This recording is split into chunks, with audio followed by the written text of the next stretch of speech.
Hello friend, welcome to मार्गदर्शक। और आज हम बात करेंगे हुमायूं की। पिछले लेक्चर में हमने बाबर की बात की थी, आज हम बात करेंगे हुमायूं की। ये उसी का बेटा था और ये सबसे अनलकी रूलर माना जाता है। इसने 2 टर्म्स में राज किया, 1530 से 40, और फिर 15 साल बाद 1555 से 56 तक 6 महीने के लिए, ऑलमोस्ट 6 महीने के लिए। तो ऐसा क्यों था, इसकी कहानी हम अनफोल्ड करेंगे थोड़ी देर में। तो उससे पहले अगर आपने मेरा चैनल लाइक या सब्सक्राइब नहीं किया है तो प्लीज़ उसे लाइक और सब्सक्राइब कीजिए और वीडियो को ज़्यादा से ज़्यादा शेयर कीजिए, ताकि इसकी रीच, चैनल की रीच ज़्यादा से ज़्यादा लोगों तक हो सके। देखिए, अगर ज़्यादा लोग देखेंगे तो मुझे भी प्रोत्साहन मिलता है, मैं अच्छी वीडियो बनाने की कोशिश करता हूँ। तो ये था बाबर का बेटा। इसे सबसे अनलकी रूलर माना जाता है। इसका जन्म हुआ था काबुल, अफ़गानिस्तान में। इसका रियल नेम था नसीरुद्दीन अहमद। इसने रूल किया है अफ़गानिस्तान, पाकिस्तान और नॉर्दर्न इंडिया के टाइम पे। इसके टाइम पे जो मुग़लों की टेरिटरी थी इतनी थी, 1530 से 40 के बीच। 10 साल की इसकी जो टर्म थी। इसने एम्पायर को रीगेन किया 1555 में सिकंदर सूरी से, जो शेर शाह सूरी का बेटा था, 6 महीनों के लिए, और उसके बाद इसकी सीढ़ियों से गिरकर मौत हो गई थी। इसने कंस्ट्रक्शन की थी पुराने किले एक फ़ोर्ट की। पुराना किला फ़ोर्ट था, उसकी इसने कंस्ट्रक्शन स्टार्ट की थी हुमायूं ने, पर उसे कंप्लीट किया था शेर शाह सूरी ने, जो इसको हराकर यहाँ का राजा बना था। और उसे नाम दिया था उसने शेर शाह फ़ोर्ट या शेरगढ़ फ़ोर्ट। इन 1533 इसने दीनपना नाम के शहर का एक निर्माण किया था और उसे सेकंड कैपिटल बनाया था अपने। काबुल इसकी पहली कैपिटल थी और दीनपना इसकी सेकंड कैपिटल थी। इसने बैटल ऑफ चौसा लड़ा था 1539 में, battle with Sher Shah Suri, and उसे हार गया था। इसी तरह से फिर ये चौसा से, बिहार में एक जगह है, वहाँ से ये नीचे आ गया था कन्नौज में, यूपी में, बीलग्राम में। वहाँ पर भी इसे शेर शाह सूरी को पता था अगर ये उसने इसे छोड़ दिया तो ये फिर से आएगा और उस पर अटैक करेगा। तो शेर शाह सूरी ने इसका पीछा किया और 1540 में इस पर अटैक कर बीलग्राम में वहाँ से इसे भगा दिया और अंत में इसे हिंदुस्तान छोड़कर ईरान में शरण लेनी पड़ी। तो ये यहाँ से चला गया और वहाँ पर दर दर की ठोकरें खाईं। हुमायूं नामा जो है, जो इसकी लाइफ स्टोरी है, वो लिखी गई पर्शियन लैंग्वेज में इसकी सिस्टर गुलबदन बेगम की तरफ से। इसकी सिस्टर का नाम था गुलबदन बेगम। ये काफ़ी इंपॉर्टेंट है, ये बहुत बार पूछ लिया जाता है। थोड़ी देर रुकने के बाद, 15 साल का एक विश्राम चिन्ह लगने के बाद, इसने वापस सत्ता में एंट्री की। वो कैसे की? जब ये वहाँ पर गया ईरान में, तो वहाँ पर इसे एक लड़की से प्यार हो गया, जिसका नाम था हमीदा बानो बेगम, जो इसकी बीवी भी बनी। तो वहाँ के लोगों ने कहा, ये उस टाइम का दौर था जब लव स्टोरी वगैरह ज़्यादा नहीं चलती थी और लोगों का बहुत विरोध होता था कि आपने ऐसा कुछ कर लिया फिर तो आपको यहाँ से निकलना पड़ेगा, या तो मार देते थे या निकलना पड़ेगा। तो उन्होंने कहा, भैया आपको इससे शादी करनी है कर लो, अगर ऐसा कुछ करना है तो यहाँ से निकल जाओ और हम आपको संरक्षण नहीं देंगे। और ये फिर अपनी बीवी को लेकर वहाँ से निकल लिया। वहाँ से आते आते इसकी बीवी प्रेग्नेंट भी हो गई थी। तो इसने क्या किया, इसी का बेटा हुआ अकबर। तो वो क्या हुआ, ये अमरकोट का रास्ते में राज आता था, ये वहाँ पर रुका और इसने वहाँ पर अमरकोट के जो राजा थे वहाँ पर शरण ली और वहाँ पर इसका बेटा हुआ, जिसका नाम रखा गया अकबर। अकबर का जन्म वहीं पे हुआ था। तो इसकी बीवी का नाम था, जिसे हाजी बेगम भी कहा जाता था। इसकी जो मकबरा बनाया गया है वो भी हुमायूं टॉम जो है वो इसकी बीवी हमीदा बानो बेगम ने बनाया था दिल्ली में, जिसे हुमायूं का टॉम कहा जाता है। उसके बाद क्या हुआ, उसके बीच में हम बात करेंगे 1530 से 40 के बीच में क्या हुआ, जब शेर शाह सूरी का राज आ गया। 1486 का इसका जन्म था शेर शाह सूरी का। 22 मई 1545 को इसकी मौत हो गई। तो इसका जन्म का नाम क्या था? फरीद खान। फरीद खान था। इसके जो पिता थे वो एक गवर्नर थे, कि एक राज्य के गवर्नर थे। इसकी अपने पिता से ज़्यादा नहीं बनती थी, तो ये घर से भाग गया और घर से भागकर चला गया। कहाँ चला गया? ये चला गया जौनपुर के गवर्नर जमाल खान के पास।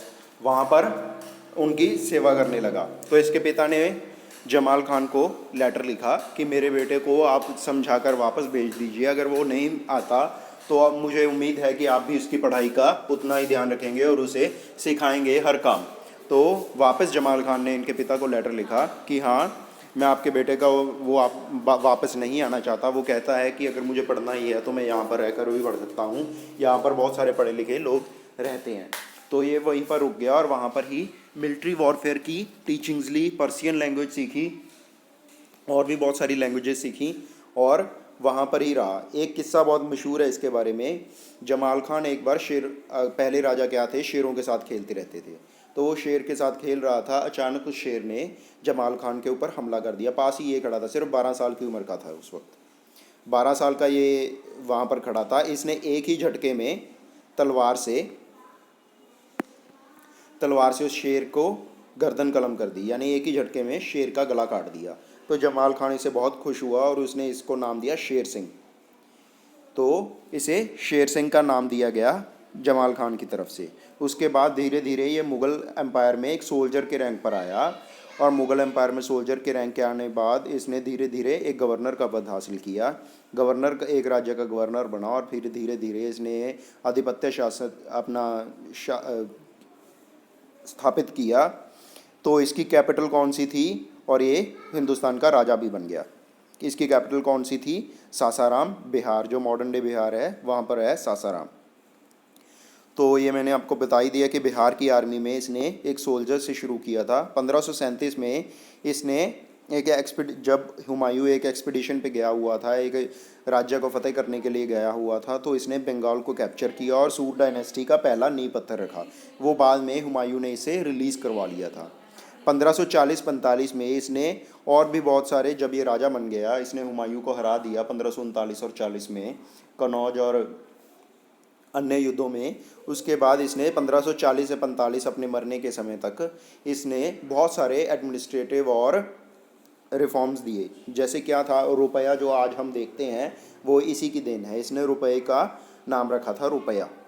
इसने एक करेंसी शुरू की जिसका नाम रखा रुपया, और पोस्टल सिस्टम जो है वो भी इसने शुरू किया था इंडियन सब कॉन्टिनेंट में। बंगाल तक, बांग्लादेश जो आज मॉडर्न बांग्लादेश है, वहाँ तक जो भी टका सिस्टम जो रुपया का है वो इसी ने शुरू किया था। जो हम जीटी रोड है, ग्रैंड ट्रंक रोड भी जिसे कह देते हैं, जिसे शेरशाह सूरी रोड भी कहा जाता है, वो इसी की देन है। वो काबुल से लेकर इधर बांग्लादेश तक जाती है।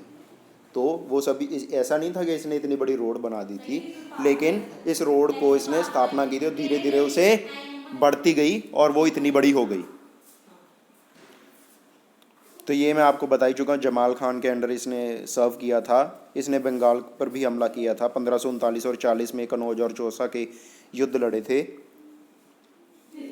ये 1555 क्या हुआ, हुमायूं जब 2 बार हार गया तो उसे ईरान जाना पड़ा था। 15 साल के लिए वो छिप कर रहा था। उसके बाद जब उसने अपने भाइयों के साथ मिलकर, जो अभी भी गवर्नर थे कई राज्यों के, शेरशाह सूरी के राज्य में, तो इसने कहा कि देखो भाई, मैंने आपको गवर्नर बनाया था अपने, जब मैं राजा था, तो अब मैं आपसे कहूँगा कि आप मेरे साथ, हम अपना राज वापस स्थापित कर सकते हैं। क्योंकि उसे पता था, पहले तो उसके पहले ही फटे हाल थे, उसकी बीवी साथ में थी, बच्चा साथ में था। तो उसने सोचा कि अब मैं क्या करूँ, अब मुझे इज़्ज़त के लिए वापस लड़ना ही पड़ेगा, चाहे मैं लड़ता लड़ता ही मर जाऊँ। तो उसने भाइयों को साथ लिया। पहले तो उन्होंने आनाकानी की कि हम इतने बड़े राजा के साथ नहीं लड़ सकते। देखिए, शेरशाह सूरी बहुत ही कुशल शासक था, बहुत ही अच्छा एडमिनिस्ट्रेटर था, बहुत ही निपुण सोल्जर था, बहुत ही बड़ा सोल्जर था, वॉरियर था। लेकिन फिर भी इन्होंने उसके खिलाफ लड़ाई लड़ी, सेना इकट्ठी की और फिर ये अल्टीमेटली जीत गए। एक लड़ाई में क्या हुआ, ये शेरशाह सूरी तो उस वक्त मर गया था, उसका बेटा था सिकंदर शाह सूरी। तो इसने सिकंदर शाह सूरी से ये राज जीता माछीवाड़ा के बैटल में और एम्पायर को रीगेन किया। लेकिन 6 ही महीने बाद जो इसकी एक लाइब्रेरी बनाई थी इसी ने, शेर मंडल लाइब्रेरी दिल्ली में, 1500 उसी में से की सीढ़ियों से गिरकर ये गिर गया। ये अपनी लाइब्रेरी से ऊपर से नीचे आ रहा था और सीढ़ियों से गिरा और वहीं पे मर गया। तो इसके राजभाग में सिर्फ 10 साल ही आए, लेकिन इसने सारी उम्र स्ट्रगल ही किया। तो अगला एम्परर कौन था? जलालुद्दीन मोहम्मद अकबर। जलालुद्दीन मोहम्मद अकबर आपने देखा ही होगा, मुग़ल आज़म, उसमें आप देख सकते हैं जलालुद्दीन मोहम्मद अकबर। और ऋतिक रोशन। 1556 से 1605 तक इसने राज किया है। सेकंड हाईएस्ट सर्विंग एम्परर था मुग़ल एम्पायर का। उससे ज़्यादा किसने रूल किया था? वो किया था औरंगज़ेब ने। तो इसे real founder of Mughal empire भी कहा जाता है, क्योंकि इसने बहुत ज़्यादा एडमिनिस्ट्रेटिव रिफॉर्म की। इसने मैरिटल अलायंस की भी नींव रखी। मैरिटल अलायंस, इसने जो राजपूत रानियों से शादी की और उनके राज्य को अपने साथ मिला लिया। इसने इसका बेटा, ये हुमायूं का बेटा था जो मैंने बताया, अमरकोट में पैदा हुआ था। तो हमीदा बानो बेगम इसकी माँ थी और अमरकोट जो अब के पाकिस्तान में है वहाँ पर ये पैदा हुआ था। बैरम खान जो था इसका सरप्रस्त बना। देखिए बहुत छोटी एज थी, सिर्फ 14 साल का था जब इसके पिता मर गए। तो बैरम खान इसका सरप्रस्त बन गया और उसने इसके खिलाफ, इसके लिए युद्ध लड़े। बैरम खान इसका बहुत वफादार था, लेकिन वो डोमिनेट करने लग गया था इसको। तो इसने क्या किया, ये वहाँ पर बैरम खान ने हेमू जो हिंदू किंग था, हेमू, उसके खिलाफ लड़ाई लड़ी। वो लड़ी तो बैरम खान ने थी, लेकिन उसने ऐसा कहा कि ये अकबर ने लड़ी है, ताकि लोग, क्या था उस वक्त, अगर बच्चे कोई देख लेता था कि बच्चे का, एक राज्य का शासन बच्चा चला रहा है, तो वहाँ पर हमला हो सकता था। तो इसीलिए उसने इस बच्चे को ही बिठा दिया। तो इसकी ताजपोशी कहाँ की गई? कलानौर, गुरदासपुर में, जो मॉडर्न डे पंजाब में है, हिंदुस्तान के पंजाब में है। इसने हिंदू किंग हेमू को 1556 में हराया था। 1556 में in second battle of Panipat he recapture Delhi and Agra. इसने दिल्ली और आगरा को वापस रिकैप्चर कर लिया था। 1562 में इसने राजपूत जो हरकाबाई थी, जिसे जोधाबाई भी कहा जाता है, उससे शादी कर ली और राजपूतों से रिश्तेदारी जोड़। तो उसके बाद 1563 में इसने जो हिंदुओं पर टैक्स लिया जाता था ताकि वो अपने तीर्थ स्थलों पर जा सके, उसे बंद कर दिया। 1564 में इसने जजिया टैक्स को वसूलना, जो नॉन मुस्लिम्स पे वसूला जाता था, वो बंद कर दिया। 1569 में इसने फतेहपुर सिकरी में एक सलीम चिश्ती थे, सूफ़ी संत थे, उनके दरगाह पे माथा टेका ताकि उनको बच्चे की प्राप्ति हो सके, क्योंकि उनको बच्चा नहीं हो रहा था। और वहाँ पर उन्होंने आशीर्वाद दिया कि उनका बच्चा होगा, और अगले ही साल इनको बच्चा हुआ, जिनका नाम इसने सलीम रखा, जो बाद में इंडिया का एम्परर भी बना, जहांगीर भी जिसे कहा जाता है। सलीम चिश्ती की मौत के बाद 1572 में इन्होंने सलीम चिश्ती की दरगाह बनाई, टॉम बनाई फतेहपुर सिकरी में। और 1571 में इन्होंने अपनी कोर्ट को आगरा से फतेहपुर सिकरी में शिफ्ट कर लिया और एक नया सिस्टम चलाया, मनसबदारी सिस्टम, जिसमें ऑफिशियल्स की रैंकिंग की जाती थी कि ये सबसे बड़े जो ऑफिशियल्स थे उनका नंबर 1 जैसे उनका नाम दिया जाता था, फिर उससे नीचे के, फिर उससे नीचे के, सबकी रैंकिंग की गई ताकि हायरार्की का पता लग सके कि कौन ज़्यादा पावरफुल एग्जीक्यूटिव है, कौन नीचे है, कौन नीचे है। 1572-73 में इन्होंने गुजरात में विक्ट्री की और इसी को कमेमोरेट करने के लिए इन्होंने बुलंद दरवाज़ा बनवाया 1602 में। बुलंद दरवाज़ा, जो सबसे ऊंचा दरवाज़ा बनाया गया है, वो क्या है? एंट्रेंस गेट है जामा मस्जिद का इन फतेहपुर सिकरी, उत्तर प्रदेश। 1575 में इन्होंने इबादत खाना बनाया। इबादत खाना क्या था फतेहपुर सिकरी में? कि वहाँ पर लोग धर्म की बातें कर सकेंगे, कोई भी धर्म के लोग वहाँ पर जा सकते थे, वो प्रेयर कर सकते थे, धर्म के रिलेटेड कोई भी मैटर है उसको सॉल्व करेंगे। तो क्या था, जब इन्होंने, पहले तो वहाँ पर सिर्फ मुस्लिम जाते थे, लेकिन जब इन्होंने शुरू कर दिया कि और भी धर्म जा सकते हैं, तो वहाँ पर कोई भी जाना बंद कर दिया। वहाँ वो खाली पड़े रहते थे, वहाँ पर कोई भी नहीं जाता था। 1580-82 में एक इन्होंने नया रेवेन्यू सिस्टम शुरू किया, दहशाला और जबूती और टोडरमल बंदोबस्त सिस्टम। ये बेसिकली टोडरमल के द्वारा सुझाया गया था, जो इनके फाइनेंस मिनिस्टर थे। इन्होंने आगरा को बिल्ड किया, इलाहाबाद को बिल्ड किया और लाहौर फोर्ट को बनाया।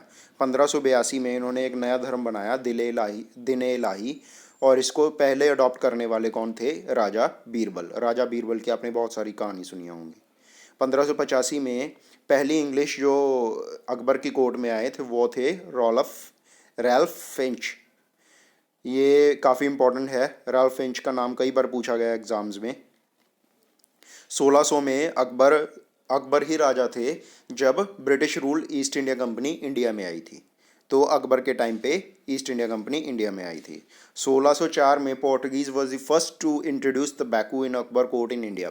देखिए पोर्टुगीज़ जो थे, जो पुर्तगाली थे, उन्होंने इंडिया पे सबसे पहले आए थे और सबसे एंड में गए हैं। 1961 में गोवा को खाली करके गए हैं। तो 1604 में वो सबसे पहले अकबर की कोर्ट में ही आए थे और उन्होंने इन्हें टबैको ऑफ़र किया था। अकबर को तंबाकू इतना अच्छा लगा था कि उसने इसके इख्तियार इन्हें दे दिए थे कि आप और तंबाकू लाइए। इसको वो क्या करते थे, राजाओं को गिफ्ट करते थे ताकि उनको इम्प्रेस कर सकें। अकबर ने अपनी टॉम अपने जीवित रहते ही बनानी शुरू कर दी थी सिकंदराबाद में, लेकिन आगरा के नज़दीक, लेकिन बाद में उसे कंप्लीट किया इसके मरने के बाद इसके बेटे जहांगीर ने।